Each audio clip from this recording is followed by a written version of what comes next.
Hello and Assalamu alaikum viewers, especially the defense aspirants. This is General Sarwar and you are watching Sarwar's Chronicle. Today I'll talk to you about the likely questions for the Viva voce exam and how to deal with those. You must have been intrigued by the word Eureka, right?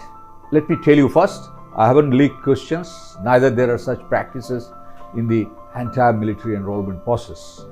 That's why the military enrollment is so unique. So whatever I will discuss here, these are nothing but the reflections of my days as a candidate, including my experiences as an occasional member of the interview board. I will check you very methodically, and at the end, you yourself will understand that this is the way to go. Let's delve into the subject then. By now, you are oriented with the interview venue. Usually, this sort of interview board are organized in different brigade and station headquarters or in the equivalent offices. I meant to say, you know the direction, you know how to reach there, and what all are other important things and landmarks or areas around.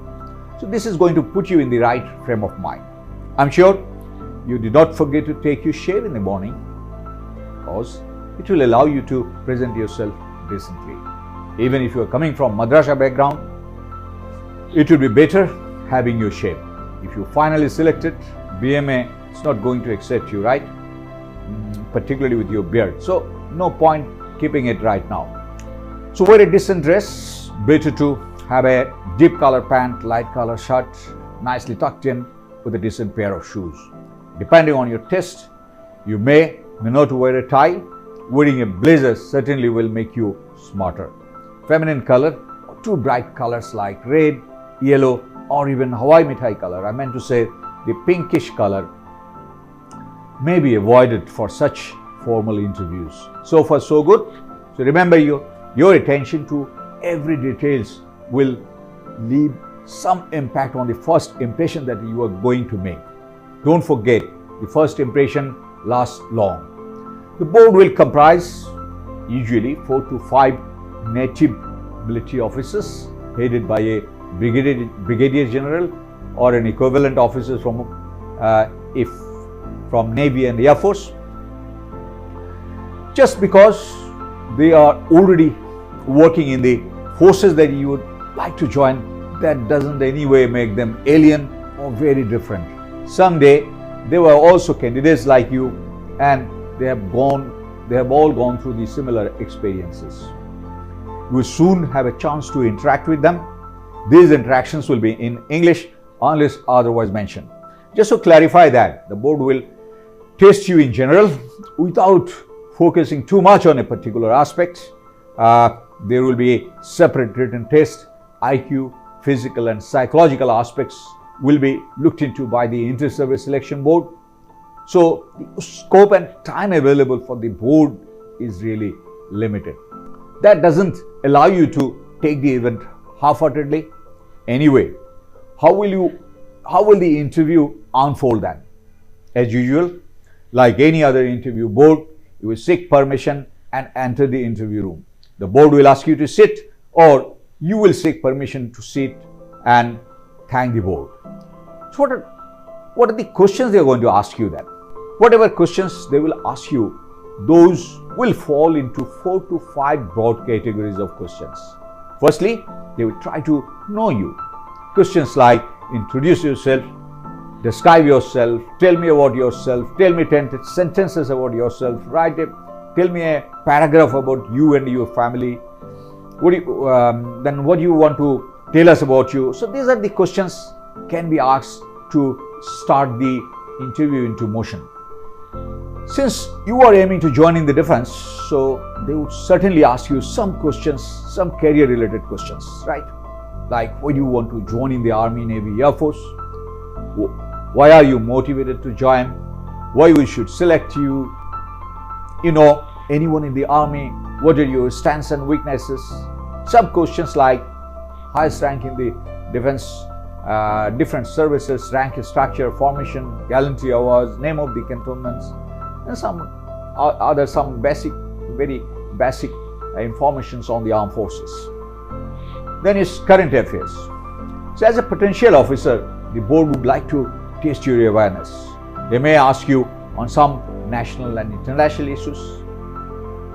Then also there may be a subject-based questions like from geography, physics, chemistry, history can be also asked. Finally, out of the world questions. Don't get panicked, something for which you are unprepared for. I call those out of the world questions. Like questions like what all you noticed during your entrance to the room, how many photographs are there in this room, do you have any affair, if yes, why, if no, why. So whatever I have discussed so far apparently seems like simple and ordinary questions, but the board will bring out whatever they need out of your answers. It's therefore very important that you articulate your reply nicely. Let's discuss some of the questions including likely answers. Briefly introduce yourself. This question is usually asked to set the interview in motion. Now, how do you respond? I'm sure you have been already briefed that your answer should include all the pertinent information about yourself, right? And you will answer accordingly. Don't you think that everyone is doing the same thing? So I tell you not to consider this as a question, rather, and avoid answer stereotype. Instead, consider this as an opportunity to stand out differently from other candidates. Besides basic information, they would like to know where you were brought up, where did you study, your family condition, family values, bonding, and so on. The board will take a note of all these points, construct your reply thoughtfully. So there can be more than one ways to impress the board. You may have it like this. I am Khalid Chaudhary from Saidpur. I was born on 28 January 2006 in the small family of my father, Muhammad Karamat Ali. My father is a hard-working, honest school teacher, very simple, kind-hearted woman.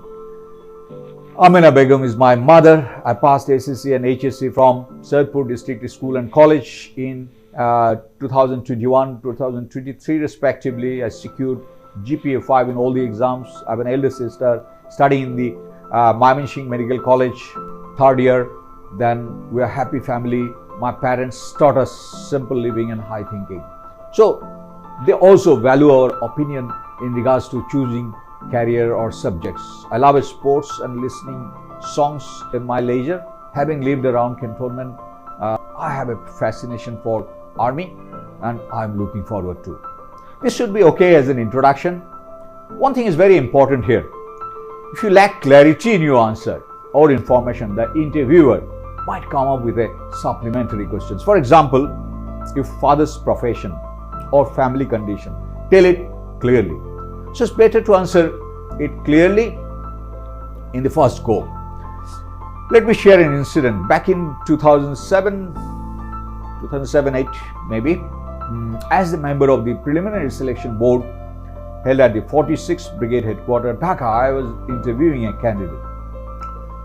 So we, the board members, are very much impressed by his overall performance. While trying to know about his family details, I wanted to know his father's occupation. The fellow replied engineer. Inquisitively, the board wanted to know if he has passed from BUET.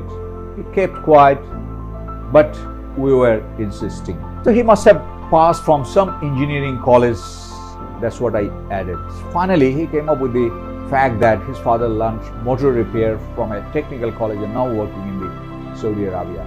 When such discrepancies are revealed, this can seriously affect one's performance. We have a tendency of hiding thoughts, backgrounds, identity, caste, creed, emotions, professions, and so many other things. Just ask yourself, what is stopping you from showing your real version? This is probably due to the societal mindset and superstitions. Remember, whenever you are hungry, nobody will serve you food. Then why should you bring discomfort in your life for all those worthless people? Be confident, be the best version of yourself, and take pride in your role. So if you can get out of these silly things, how the military will trust you with greater responsibility. Sadly, the fellow wasn't selected. The board may also ask you, why do you want to join in the army or join in the military? Simple question. The board wants to know why you are interested to joining the armed forces. I'm sure you will say, I'm courageous, I'm tall enough, then I'm a patriot, I did BNCC. That's why I want to serve the nation, and all those flowery expressions. Sounds good, but seem somewhat hypothetical in nature, and the board understands that. You know why? People, those who are responsible to serve the country, they are not serving. Then how come a little lad like you just passed HSC that day and coming up with such idea will not really impress the board? So take your time, think over and over again. What really motivates you? What are the underlying factors? If your desire isn't based on fantasy, you will certainly be able to figure out the factors. I'm sure there are factual reasoning, and you will need to thoughtfully highlight those. Maybe you could say like this, sir, by joining in the military, I will settle early in life. It provides dignity, competitive package, and opportunity for growth.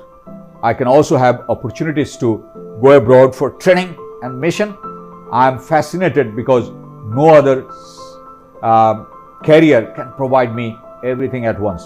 If your father or grandfather is a military veteran, you can also have a legacy-based answer reflecting how did they influence you to joining the armed forces or to motivate you to joining the armed forces. You can make a strong point there. Some basic information on the armed forces, like the name of the chiefs, rank structure, number of divisions, location of headquarters may be asked. You must know this to show that your interests are real. If you don't know this, it will disprove what you were trying to prove in the first place.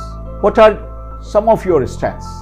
Highlight only those which are relevant to the military life, like discipline, trustworthiness, flexibility, team building, punctuality, doer, quick learner, multitasker, and so on. You should be able to substantiate those answers with your real life examples.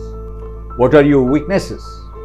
It must be boggling in your mind as to why are they asking about your weaknesses, right? So there is a definite reason behind this. In fact, they would like to see if you are really aware of your limitations or weaknesses and you are honest in confessing them. Because without confessing, none can really improve. So finally, they would like to see what are you doing to improve upon those. Never say I don't have any weaknesses.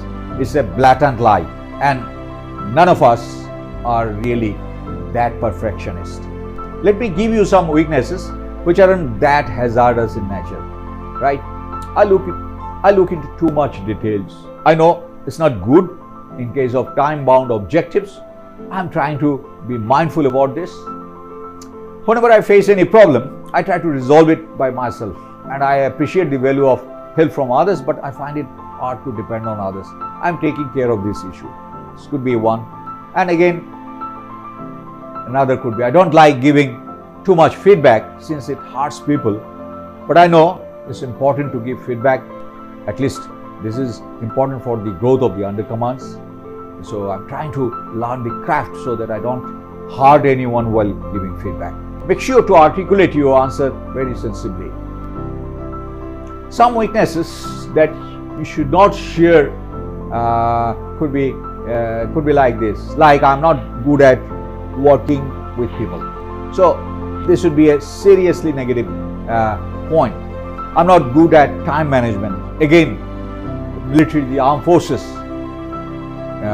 their mission is always time bound, and if anyone failing in the time management is not a good thing. I'm not a multitasker. In the military, you got to do literally everything. So if you are saying all this as your weaknesses, this is going to affect you adversely. What is your hobby? Candidates take this question very easily and often answer gardening, appreciating. This would be simple and straight. Later on, when they are asked to describe how roses are grown out of cutting, they get stuck. So this is just an example to appreciate that one may end up in trouble for not handling questions thoughtfully. So don't just answer for the sake of answering. People in the board will exactly know if you're trying to fool them. If you have a hobby, You must have some deep understanding and knowledge on that. What is your favorite subject? If your reply is physics, you must know the fundamental theories like Newton's law of motion and the theory of relativity, E equal to mc square, and so on. What is your memorable incident in life? It certainly is a past event of your life, and I would not like to suggest you what it should be. Don't just start narrating a routine event like picnic, journey by boat, or a cultural program. Present something which is remembered for its originality and its impact on your life. Otherwise, probably you would not have remembered that. Political question? It must be a very intriguing question. When I joined in the army, we never discussed politics in the officers' mess.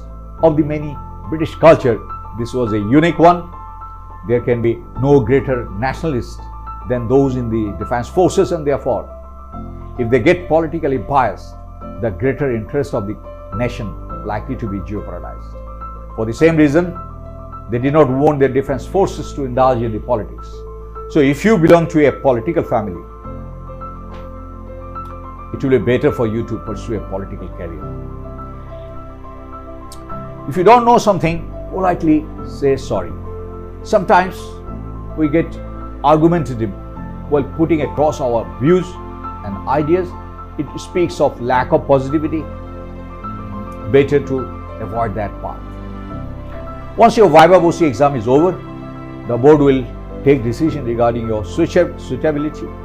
The decision is based upon almost everything you demonstrated, starting from your entry, your manners and courtesy you displayed, your attire, your confidence, body language, your intelligence, general knowledge, eye contact, communication skills, any idiosyncrasies, if any, will also play a decisive role. So by the end of the day, they will let you know about your results. I think I've talked enough about this subject. I hope you do well in the Viva voce exam. Goodbye and Allah Hafiz.